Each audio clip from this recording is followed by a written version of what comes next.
ایک بار کی بات ہے، ایک شہر میں ایک غریب اور نیک آدمی رہتا تھا۔ اس کا نام علی تھا۔ وہ اپنی بیوی اور 2 بچوں کے ساتھ ایک چھوٹے سے مکان میں رہتا تھا۔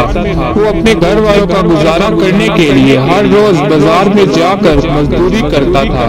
وہ بہت ہی محنتی اور ایماندار تھا۔ وہ کبھی بھی کسی کو نقصان نہیں پہنچاتا تھا۔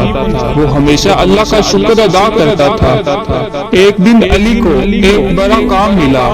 ایک امیر آدمی نے اس سے کہا کہ وہ اس کے گھر کی دیواروں کو رنگ کرنے کا کام کرے۔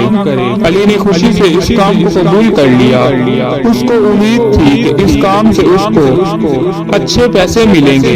وہ اپنے گھر والوں کو خوشخبری سنا کر بازار میں رنگ خریدنے چلا گیا۔ جب وہ بازار میں رنگ خریدنے کے لیے پہنچا تو اس نے دیکھا کہ ایک بچہ ایک دکان کے سامنے بیٹھا ہوا ہے۔ اس کے ہاتھ میں ایک کٹورا ہے۔ وہ بھوک اور پیاس سے مر رہا ہے۔ اس کی آنکھوں میں آنسو ہیں۔ علی نے اس بچے کو دیکھ کر رحم آیا۔ وہ اس کے پاس گیا اور اس سے پوچھا کہ تم کون ہو اور تم یہاں کیا کر رہے ہو؟ بچے نے روتے ہوئے کہا، میرا نام احمد ہے، میں یتیم ہوں۔ میرے والدین ایک حادثے میں مر گئے تھے۔ مجھے کوئی سہارا نہیں ہے۔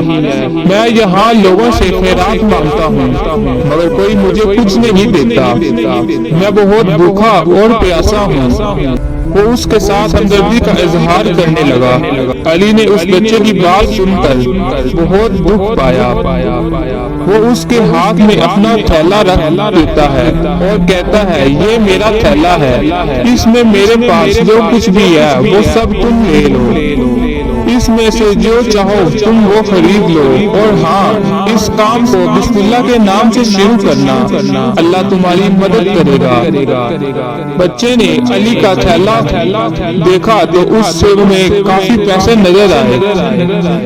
وہ علی کو حیرت کی نگاہوں سے دیکھنے لگا۔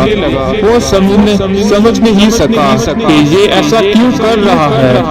وہ اس سے پوچھتا ہے، آپ کون ہیں اور آپ کیا کر رہے ہیں؟ علی نے مسکراتے ہوئے کہا، میں ایک مسلمان ہوں اور مسلمانوں کا فرض ہے کہ وہ اپنے بھائیوں کی مدد کریں۔ تم میرے بھائی ہو، میں تمہاری مدد کرنا چاہتا ہوں اور یہ سب اللہ کی رضا کرنے کے لیے ہے۔ بچے نے اس علی کی باتیں سن کر اس کا شکریہ ادا کیا۔ وہ بسم اللہ کے نام سے اس تھیلے کو لیتا اور اس میں سے کچھ پیسے نکال کر ایک دکان سے کچھ کھانے اور پینے کی چیزیں خرید لی۔ وہ اپنی چیزوں کو کھا کر بہت خوش ہوا۔ وہ علی کو دیکھ کر بولا، آپ نے مجھے ایک نئی زندگی دی ہے، اللہ آپ کو جزائے خیر عطا کرے۔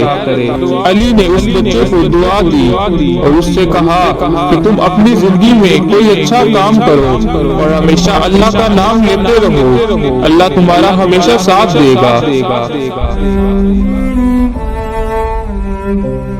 جی تو ناظرین، آج کی اس ویڈیو کا جو ہمارا مقصد تھا وہ یہ تھا کہ آپ لوگوں کے اندر ہمدردی اور احساسات وغیرہ جیسی اچھی اور بہترین صفات کو پیدا کیا جائے۔